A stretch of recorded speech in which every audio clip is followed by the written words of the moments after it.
Behind the Badge Illinois, giving you the inside scoop on public safety and those who protect and serve. Your real stories directly from law enforcement experts, and get a chance to ask questions about issues you've always wanted to know more about. You have the right to remain informed. This is Behind the Badge Illinois. Hi, this is David Hochberg, host of Behind the Badge Illinois. I appreciate everybody joining. We haven't done one in about a month, so sorry for the delay. We try to get the schedule laid out for the rest of the year. So thank you for joining us. We have our returning chiefs, Chief Bruggeman and Chief Leonis, the president of the ILACP. So thank you, Chief. Thank you, Chiefs. And you're an officer too, Chief Bruggeman. You were up on the dais last week. Been pretty important. Yeah. Congratulations to our officers and president of the ILACP who sponsored the show. Also sponsors is me, Team Hochberg. If you're looking to purchase a new home, refinance your existing home, give us a call. We're working with a couple of officers right now. We're waiving all of our origination fees and saving them $1,495 off their closing costs. So love to have the opportunity to earn your business. We're talking school resource officers today, SROs as they're known on the street and in the schools. And I'll throw it over to President of the ILACP, Chief Leonis of Lincolnshire, to start us off, and then I'll throw it over to Chief Bruggeman, and we'll just get rolling. Take it away, Chief. Okay, well, welcome, SROs and Kirk. Glad to have you on this finally. It's nice that you're able to donate your time. And I also right out of the box. I also say that you were an award winner too, sir. You failed to mention that you received the 10 Shared Principles Award, which was well earned, and it was not only for this type of broadcast that we're doing, but all the other things that you do and help law enforcement. So hats off to you for that. Thank you for the award. I appreciate it. The only compliment you get today, but enjoy that one. Figured that. Okay. So I was told it's SROs, and I am only on here as a historian because I was an SRO back in the 1900s. Back in the late 90s, I was assigned to the high school. I was the very first SRO assigned, and it was a brand new high school. So we started off with just freshmen and sophomores. There was no tradition, no history, nothing on the walls, no furniture in the dean's office. So we had to have students standing and waiting to be seen. So it was an adventure. So I'll let the SROs take it from here after Kirk makes some statements, but I will just say that I think things have changed a little bit. It feels like it. I'm not sure. How long ago were you an SRO, Chief? It was 97 through 99. And what was interesting, well, back then in 99, if you recall, Columbine High School out in Colorado became that watershed moment for school safety and mass shootings. There was certainly shootings before that, but that became sort of the biggest one, at least to date. And I will just say from my point of view, because it was April, it's tough to finish school at that point. You know, kids were being pulled out of school by their parents. There was just nervousness, bomb threats, gossip, all that kind of stuff. So it was a nutty time. I don't think it's gotten any easier. So I'm looking forward to seeing what our SROs are going to bring to the table. And bomb threats have now been reclassified as swatting, right? Isn't that the new buzzword, or is there? Not necessarily. Swatting would be close, but swatting is where you're actually simulating or organizing police response that's non-existent. A bomb threat would be just that, just saying, hey, there's a bomb there. It can be the same, but yeah, swatting is certainly, although hopefully, knock on wood, it's calmed down a little bit, but it is part of it.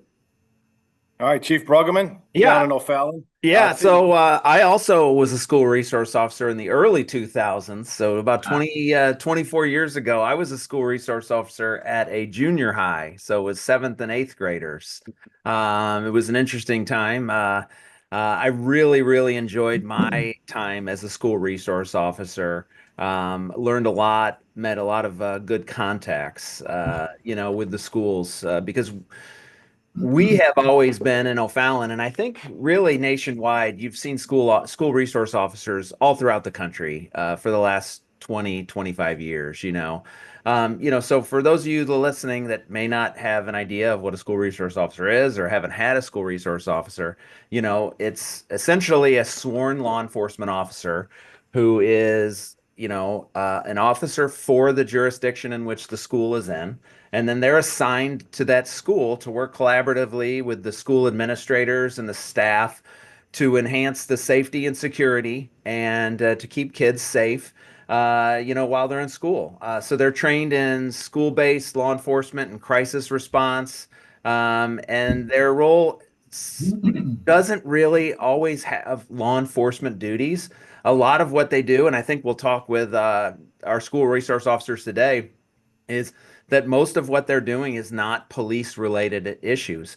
It's mentorship, it's education, it's just being there and being around the kids, being that kind of adult figure that the kids can look up to, that the kids can ask questions to. So there's been a little bit of a push, for trying to get police officers out of schools, in some parts of the country.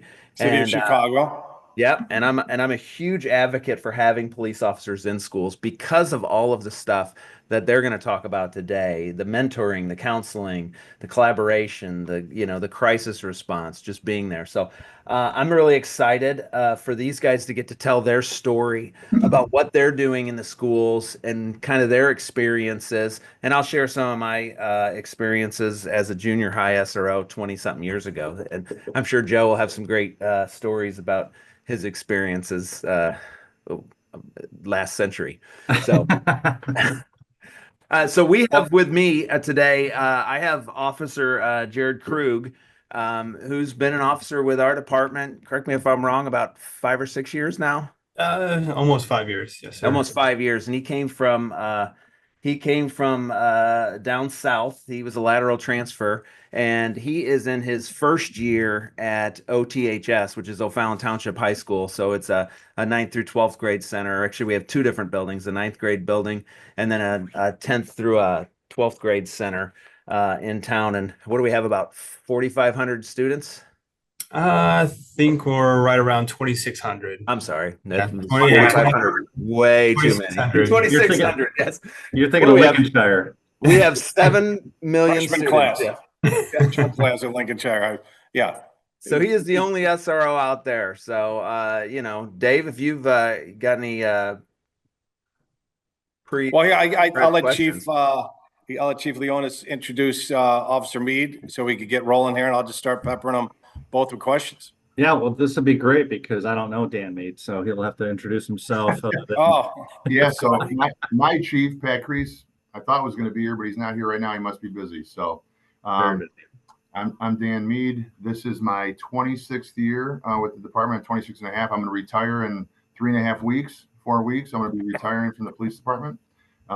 It's my 5th year as the SRO. It's only a 4-year assignment, but the school liked me enough where they went to the chief and asked if I could stay 1 more year, and they allowed it. So I didn't retire last year like I was supposed to in June, and I stayed on 1 more year.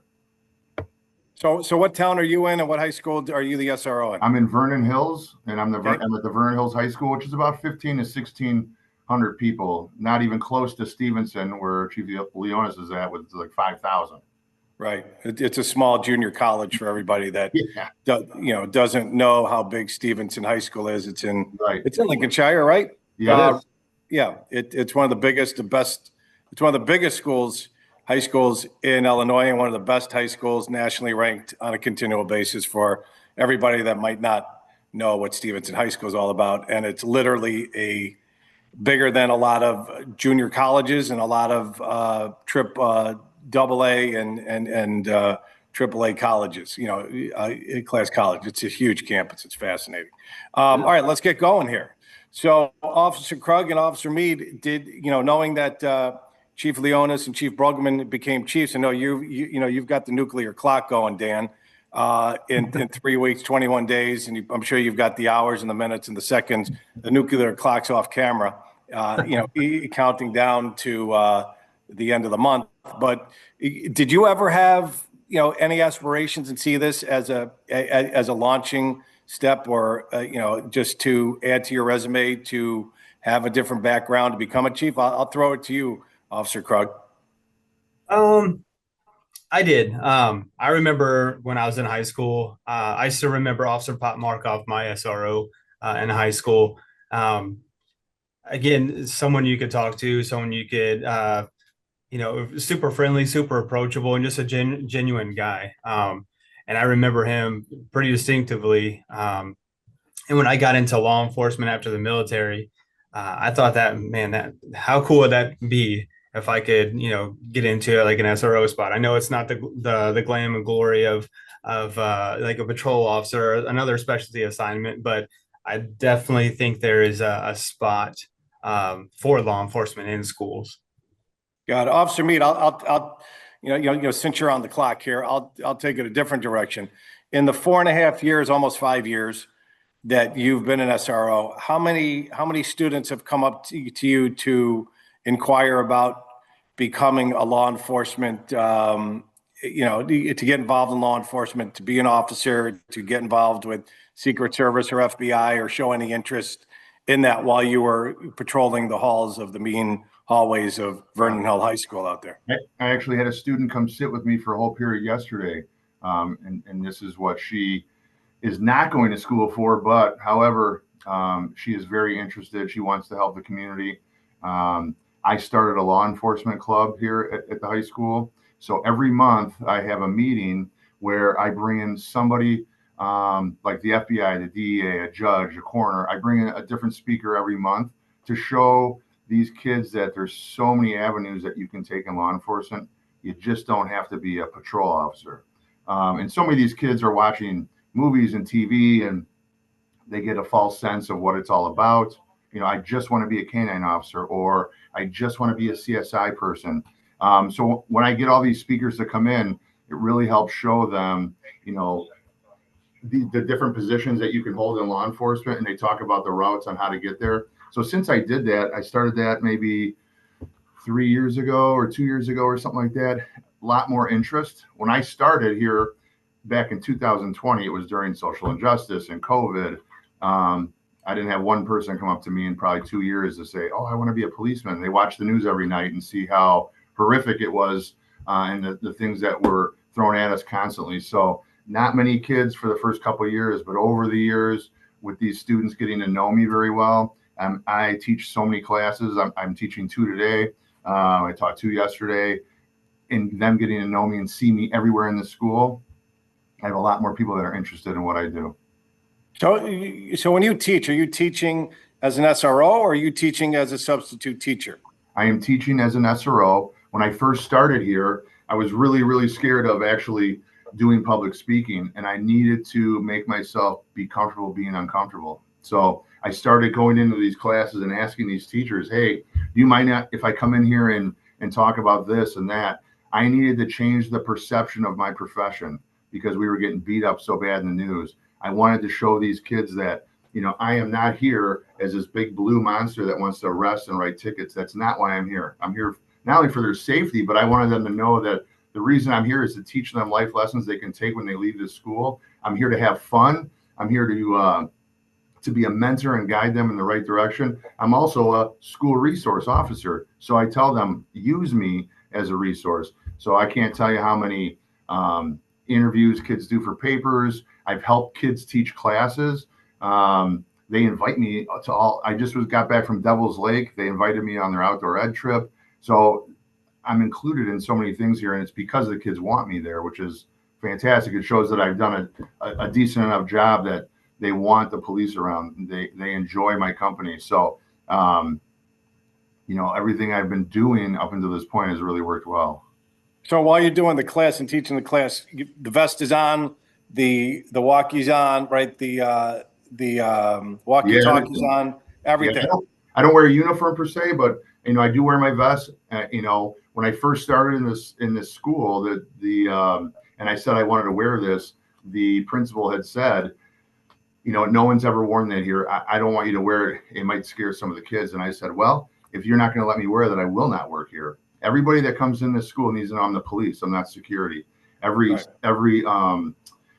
delivery guy, parent, student, everybody that's here has to know who I am and what I do. And if I don't wear this, and some bad person comes through that front door and takes me out in a second, what am I doing here?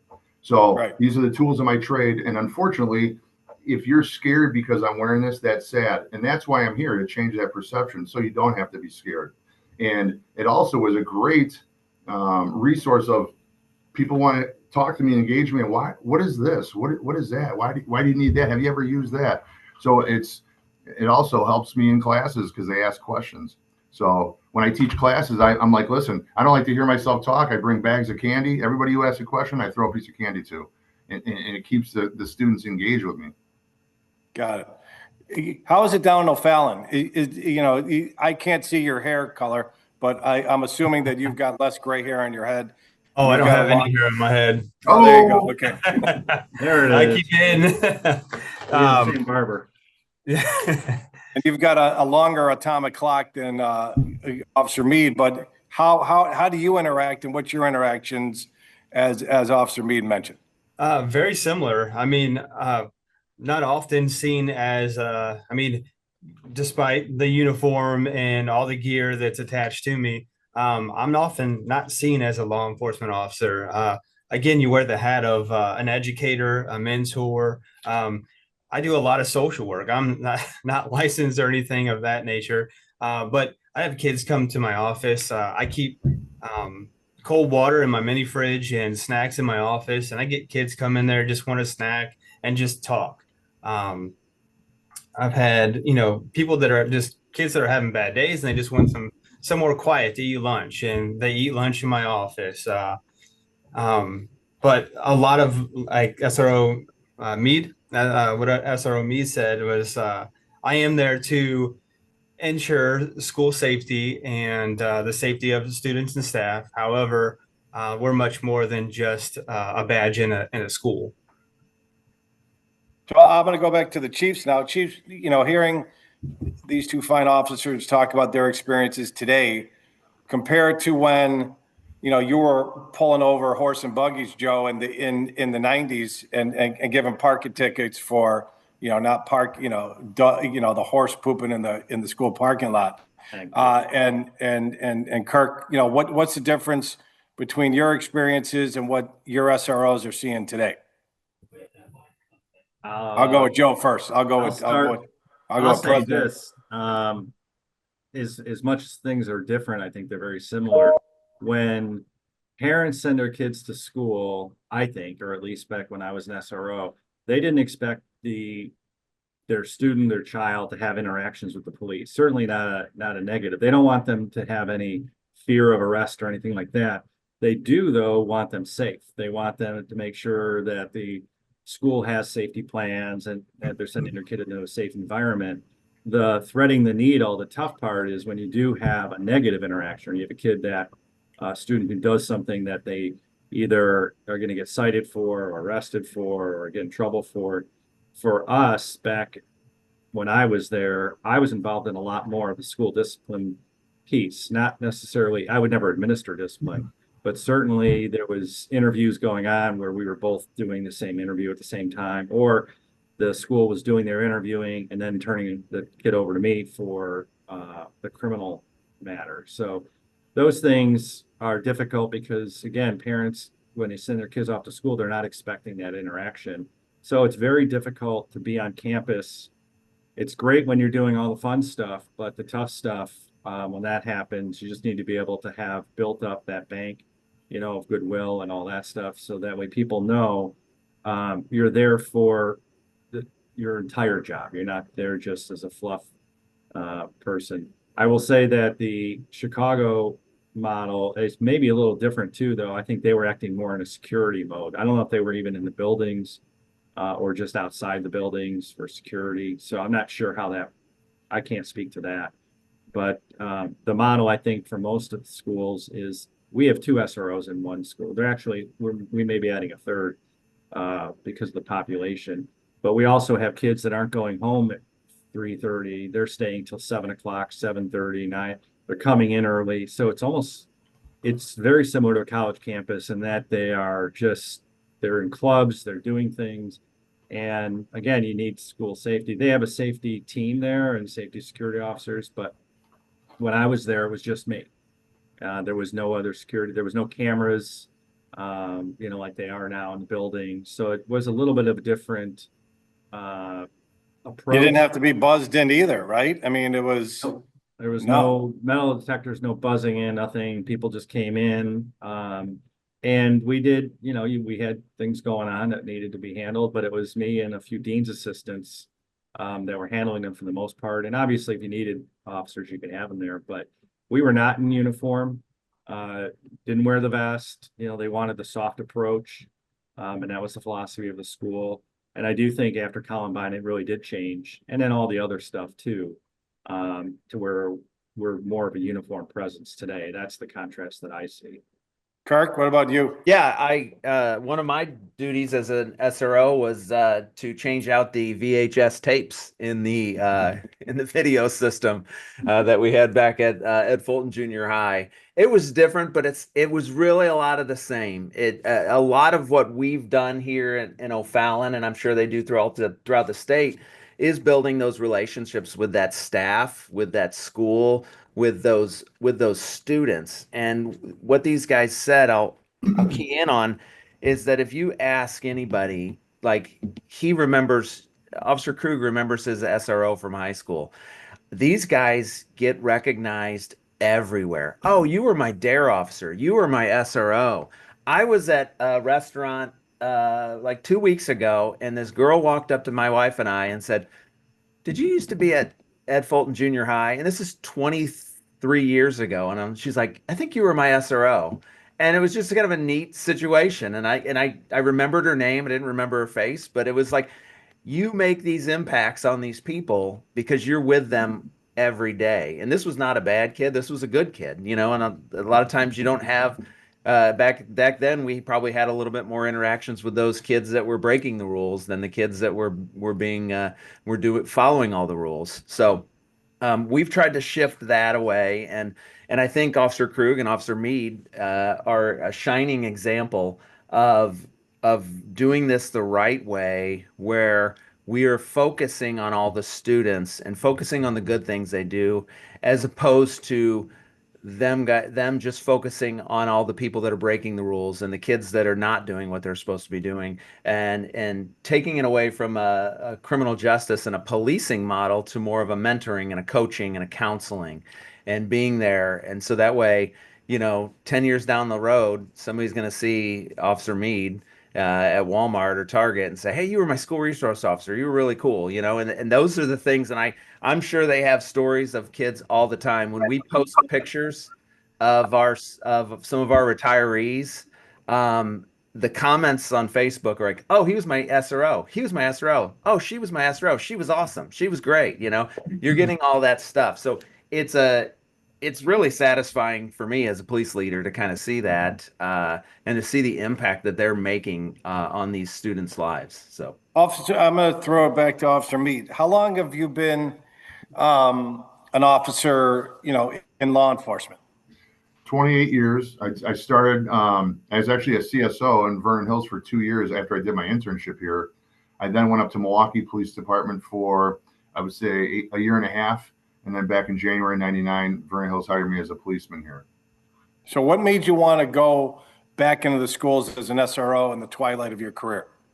Well, I've got to do a lot of stuff. I was a plainclothes TAC officer for years. I got to work undercover narcotics for the State Police Task Force. I got to do that. We didn't have an SRO back in the day when I was in high school, but knowing the SROs that they've had here at this school, being friends with them and working with them, they always said it was the best way to make an impact, and it was the best role that you could have in the police department. And I loved being out on the street and talking to kids. I would always get out of my car. Didn't matter if they were teenagers or little kids. And when you arrested drug dealers and did all that, you weren't really making the biggest difference. The next day there was another dealer on the corner or whatever. This is the place where you can really, really make an impact. And I wanted to do it for years, but my kids were too young where I needed to be there when they got off the bus. My wife works a day shift job. I was working nights, 6 at night to 6 in the morning, so I could be there for them. when they were a little bit older and they didn't need me there, the opportunity came about, and I was like, man, I would love to have this opportunity. It's at the end of my career. I can go in there, make an impact, and have some fun. Being a patrolman, 2020 and 19 and all that, when everything was going wrong, was absolutely miserable. I needed a change in my life, and this completely 100% changed my life. And Cool. It's just fantastic. Best position I've ever had to go out like. Did you have a chance? Great. Did you have a chance to work with Rob Fierstein in the state drug task force? No. Good friend of mine. He was one of those guys, first guy through the door. He had a couple of chromosomes missing, but he was, you said the drug task force with the state, and he was on that. Yeah. So your paths didn't cross. So I'm gonna throw it over to Officer Krug. What made you want to take this on as part of your professional law enforcement career, to be an SRO? Or did Chief Brugman bring it to you first? No, it was him. He wanted it. Go ahead, Jared. So the position became available to me, or the current SRO was about to retire, and she was on her way out, and opportunity presented itself, and I did have a desire to do it, to become an SRO. I also did it for some kind of, I'll be honest, kind of some selfish reasons too. I have a daughter, actually two daughters that currently attend the high school in which I'm the SRO of. But prior to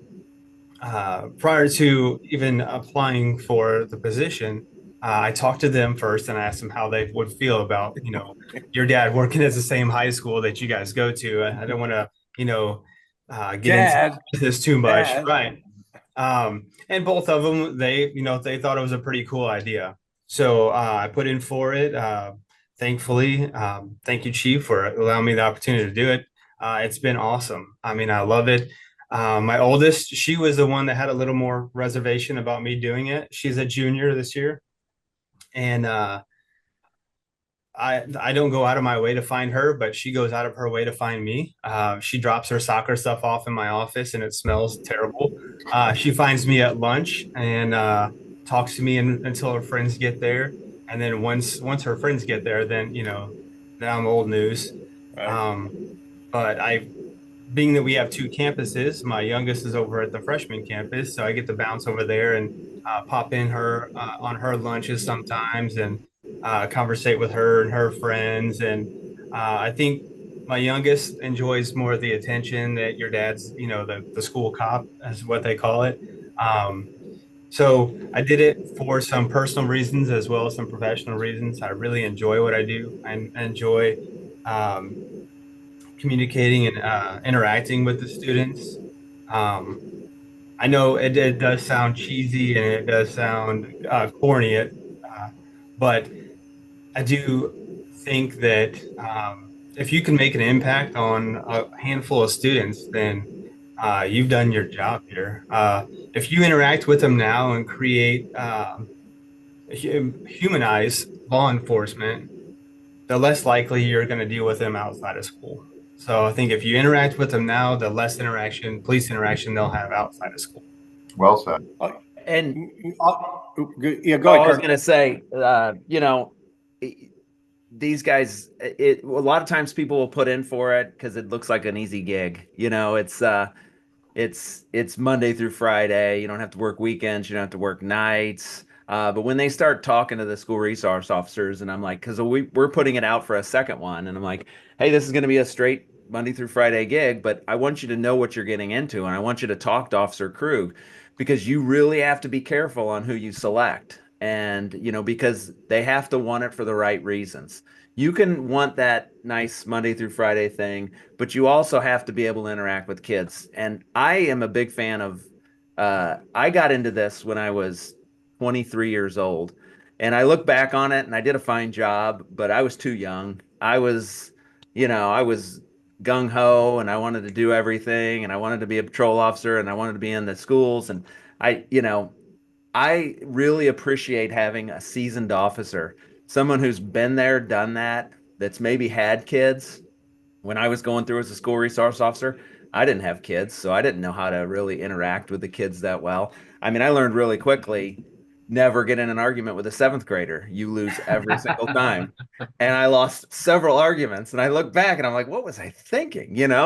But that what these guys can probably talk about is that, when you're a seasoned officer and you look at them, they're even keeled. They don't get excited about things. They're just there and they expect it. And nobody really wants to hang out with junior high and high school kids all the time, because everybody thinks high school kids are smart Alex and pains in the butt.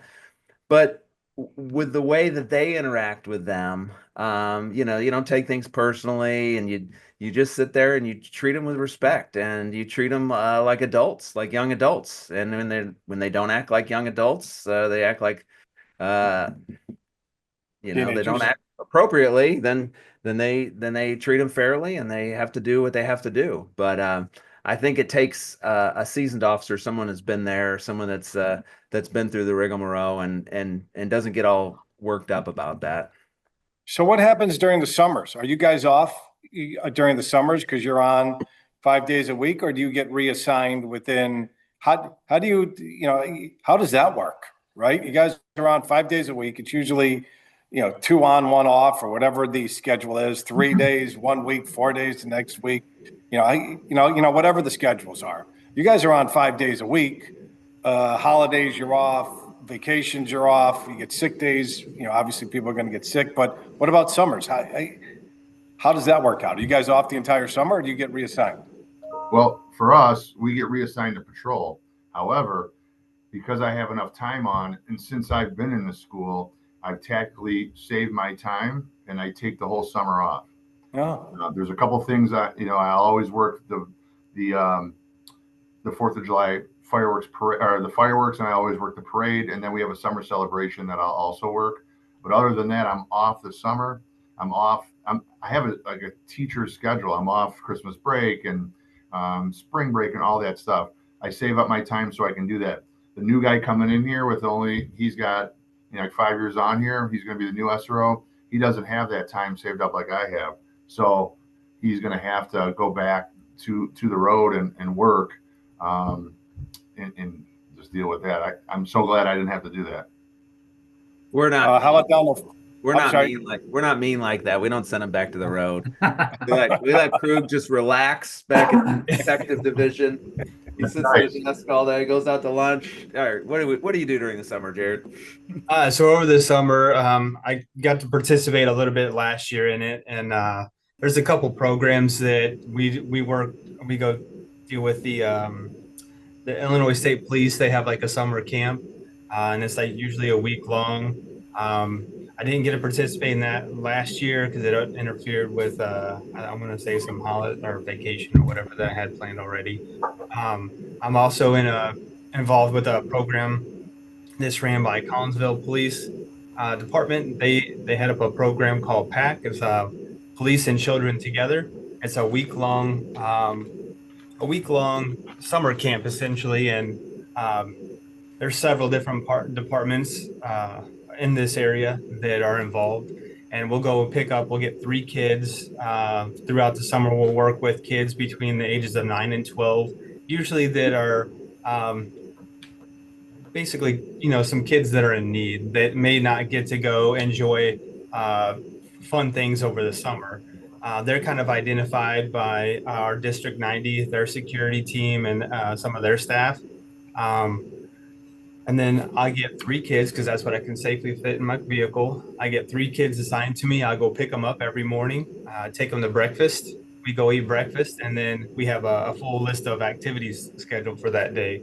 And last year, it was wonderful. These kids never been to like a bounce house or a trampoline park. They've never been to the St. Louis Cardinals Stadium, the St. Louis Aquarium, the St. Louis Museum, just all kinds of cool things that they get to do. We did a Ninja Warrior course and had one of the participants from the American Ninja Warrior kind of run us through the course, and they got to interact with him. And so it's just really neat experience that I still interact with students and kids, our children, throughout the summer. So I just don't go back there and kick my feet up, although it'd be kind of nice. Um, but I also, try to save a lot of comp time and stuff and spend some time with my kids over the summer. So Yeah, and they're also, they're off for a few months because the school year goes till the end of June or till the end of May, and then they're off for a couple months. But then Jared's getting started right in the beginning of August with so these school resource officers are going to all the teachers meetings that they're going to. They're getting ready with our school crisis plans and different things like that and training. So one of the big things is, and I'm sure Dan does it as well, that Jared does, is trains all of our staff at all of our schools. So not just our high school, but he helps train our staffs at our elementary schools and private schools in the area on the 4Es, which is basically the run, hide, fight. Some people call it Alice. We call it 4Es. All the active killer, active shooter things that he trains all the staff on throughout the year too. So, in addition to all of the mentorship and counseling with the students, there's that whole thing with the staff too, because he's the school resource officer for the staff as well. And I don't know if you guys want to talk about it, but some of those connections that you make with the school staff and the teachers in your community that help out so much in your career and in your personal life and everything like that. I found that really amazing. I still have lifelong friends that were principals and superintendents and have helped me out throughout my career. And then as a chief, still having those connections with those other leaders in the area. So, All right, we'll throw it out to Officer Mead first. What type of lasting memories have you developed? I got to tell you, the staff here I am so close with, and leaving the police department, you're on an island over here, so you got to find your people. And I have such a good relationship with so many of the staff members that it feels like they're police officers with me. They're my partners. I'm with them every single day, through the goods and the bads.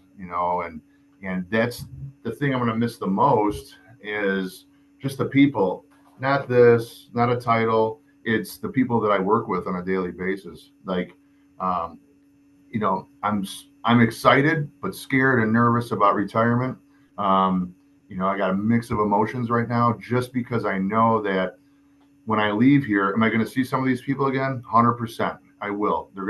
I'll stay friends with a lot of these people forever. But you guys know life gets in the way, and it's not going to ever be the same. I have my routine in the morning and who you talk to and the meetings and all these different things that'll end. And so that's going to be tough because, I love the staff here. Officer Krug? With this being my first year, there's a lot of first years for a lot of our admin. We got a new principal, several new administrators, so we're kind of all learning together, and that's kind of been great, a great experience for me, because I came in, I'm like, all these people have done this for a number of years, and I'm just going to be the new guy. So it's nice to come in with a bunch of other new faces, and we're kind of all just learn to work together, and so that's been wonderful. Chief, I'm sorry. All right, we also have a security team, so I am the only SRO. However, we do have a security team, and a good part of our security team is comprised of retired law enforcement. So they have been there, they have done that. So I still have that police interaction, people that experience and have been through and done some of the same things that you have done or are currently experiencing. So I do have a really good relationship with a lot of our security team, but I enjoy all of our staff. I think next year is going to be even better, because now we've kind of felt everyone out, and we know how each other work now. So I think next year is going to be just head and shoulders better than this year. Chief Leonis, I'm gonna step on the third rail here. Interacting with parents that the SROs have to encounter, because the area that you're in, Lincolnshire, is a very affluent community.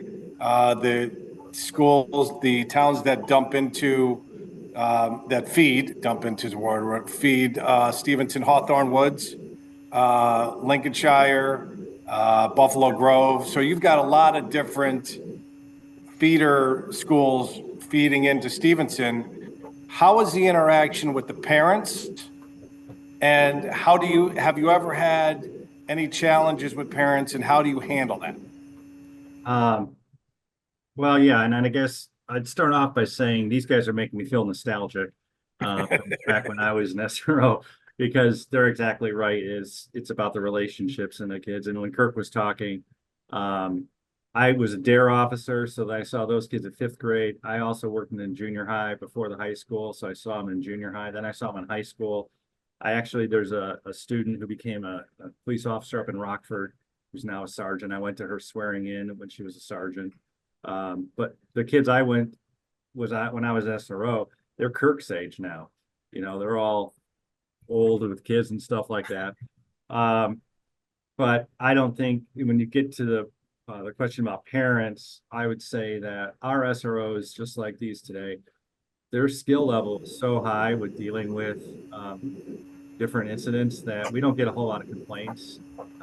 Number one. Number two, we're not involved in any discipline at all. When I mentioned it when I was an SRO, that was just, I think we were figuring out what it was that an SRO did. 20, 25 years later, it's really well defined by law and by code. So you're really not going to be involved in any of those matters that involve school discipline. You're really there, again, as a resource and for safety and all that. But our SROs just have such a skill level of dealing with people in general. And it's your street skills going into an environment where people are generally positive.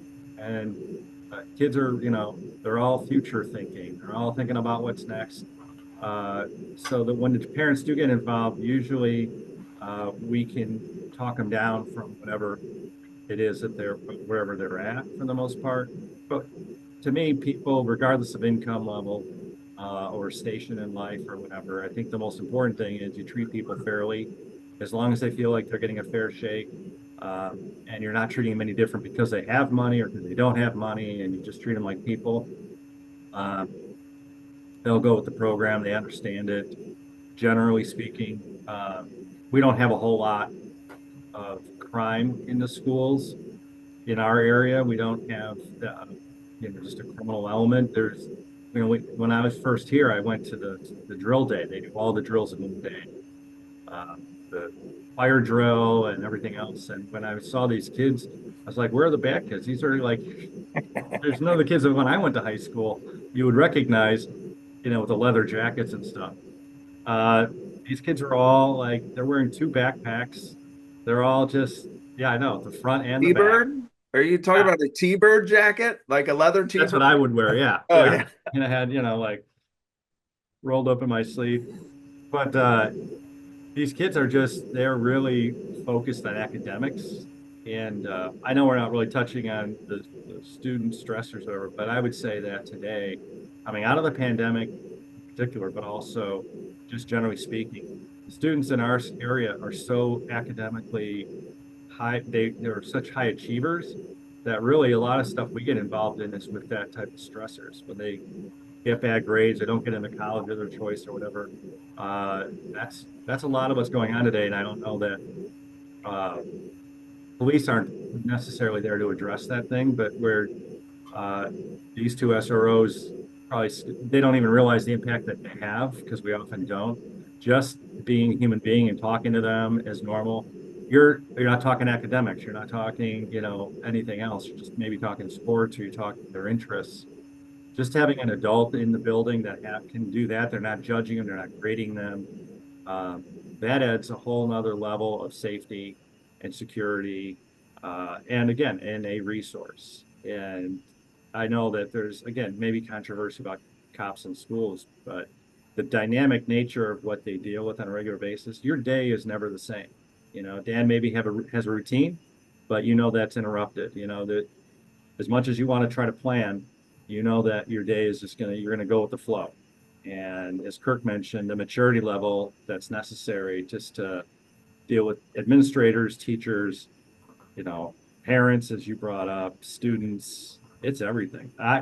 It was the hardest working job I ever had, and I did task forces and detectives and all that stuff. But again, one of the most rewarding in my career. All right, I'm going to throw it to Chief Mead. Sorry for yeah, you got a promotion. You got a big pension coming. You made it. 3 weeks to go. So in closing, I'm going to throw it to the Chiefs. What's with your 4.5 or 4.85 years worth of experience, or 5 years worth of experience as an SRO? What's the perfect job description for somebody who's an officer thinking about becoming an SRO, in like the top 3 things that you want them to know with all your vast experience? Well, the most important thing is you better be personable and be able to build those relationships with the students. That's the most important thing. If you're hiding in an office and not being seen, you're never going to have those relationships, and you're never going to be able to make an impact. I make it a point that I'm at those front doors every single morning. So I'm the first person you see when you walk in, and I'm the last person you see when you leave, because I'm at those doors again, saying good morning and fist bumping and high fives, all that stuff. It goes a long way with those kids. And I try to memorize everybody's names because it makes it more personable. So if you're not going to be that type of person, I would say do not apply.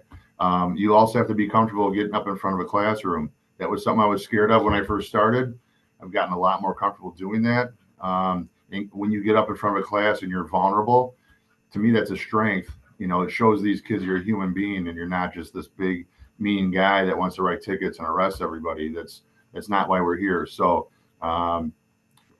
looking to do stuff like that and get in front of the class, I think, is super important too.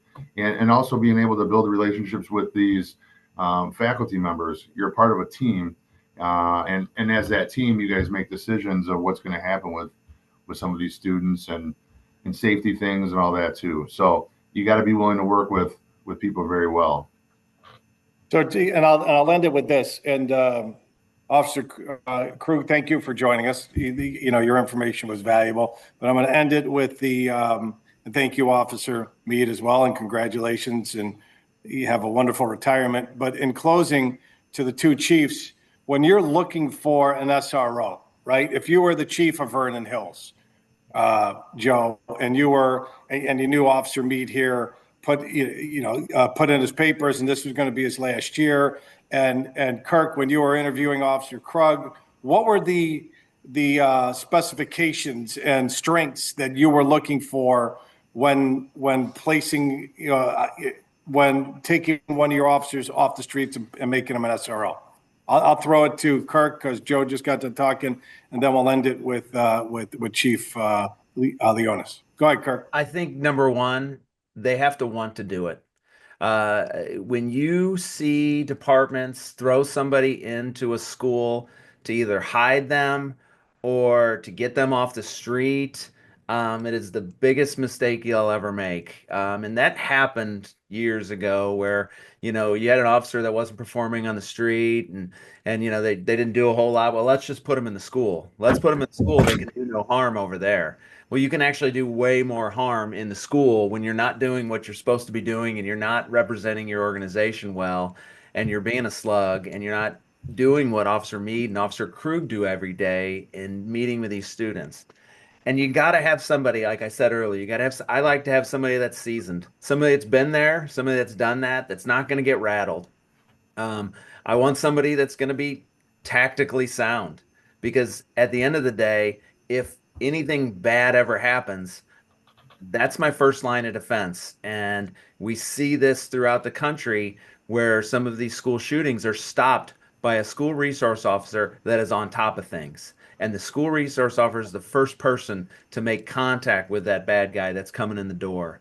And I don't know how many times they've stopped things because people don't want to come to that building because they've seen them in uniform and they've walked through, or they've been a student and they've thought about doing something, and all of a sudden it's like, I'm not going to do that because Officer Mead's he's going to take care of business. Officer Cruz's going to take care of business. So it's that persona that they have that, they're approachable, but when stuff's going to happen, they're going to take care of things and they're going to keep people safe. And then having that discretion too. We treat all of our students the same way that we treat people on the street. Not everything is an arrest. Some of these things are handled. Most of the things that they're going to handle that might be criminal, they're going to handle through the school. They're going to divert them away from the criminal justice system and try to have the school handle some of that, so that way they don't have a record. So we give our SROs a lot of discretion. So maybe you have some marijuana, or maybe there's a fight or something like that, and does it rise to a criminal level? Yes, sometimes it would, but is it best to maybe deal with that on a school level with some school discipline and hand that off to the assistant principals? So we give them a lot of discretion, and they got to be smart. They got to know what they can and can't do, and that's what we have. So, all right, Chief Leonis, you're going through it right now, right? You're considering adding a third because you have Stevenson High School there, 5,000 kids. They start at 7 in the morning with practice, some at 6 in the morning with practices, because you've got Class 8A and they're phenomenal sports, and it's basically a small college there, and they go until 7, 8 o'clock at night with their high school games and their clubs. So what type of specifications and screening are you going through right now, thinking about adding a third SRO to Stevenson High School? Right. Well, and we're evaluating the need for that basically because also the school year, they've added on so much summer school and other activities. The SROs don't get the summer off. Their break in the summer is the same as the winter. It's about 2 weeks. Wow. Yeah. So, and but they've accumulated time off, so they really do need to take it at some point. They can't take it when kids are in session. So I guess when we look at it, and the last one we hired was from internal, but the one before that was an external. We actually made a posting for a lateral transfer just for the SRO, permanently assigned. That's their job as an SRO, to go into the school. So we look for a seasoned SRO that can come in and just do the job. And we may do that again. It just depends on personnel. And again, like Kirk said, you got to want to be in there. I would say, having been an SRO, what you need is decision-making skills. You need to be able to, a school is like a little community. You have the nurses station, that's like your hospital. You have the police station, you have a restaurant, where you're feeding them all. You have the sports and all that. And you can't phone home. You can't call in, you have to be able to make decisions in the moment.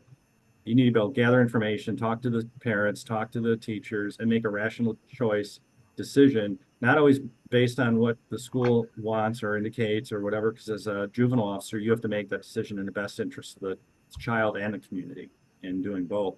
And so it's really hard to sometimes make everybody happy, but if you make the right decision, that that's what your job is. And the seasoned officers know how to do that. If you know how to do an investigation, so if you have investigative skills, so you at least preliminarily see what you have, and sort of be a jack of all trades, you're going to be able to you have to do it all, and on your own many times. So independent thinking, critical thinking skills are probably the biggest asset that you can have going in there. If you have an agenda of you're going to do X, Y, and Z, again, that's probably not for you. You have to be flexible. Kirk mentioned tickets or arrests. I think we maybe had half a dozen tickets written last year. And I don't know the last time we made an arrest. I'd have to check. I don't think we've made one if it was this year or last year. I can't tell you, because we do court deferrals a lot. We refer to student discipline as the mediation technique. So it's a completely different approach. And if your type of policing doesn't involve that's in your decision-making matrix, then you're probably not suited for the school. You really have to try to get to a good resolution with all those things in mind. And like Kirk pointed out, not everybody's suited for it. Some can be very good on the street, but that skill set doesn't always apply then in the school setting. So it's tough. I know a guy in Vernon Hills who's retiring in 3 weeks. That might have a little bit of experience and might have some free time to fill in to spare the guys that are currently on the job. Not saying this is a pseudo job interview. Yeah, I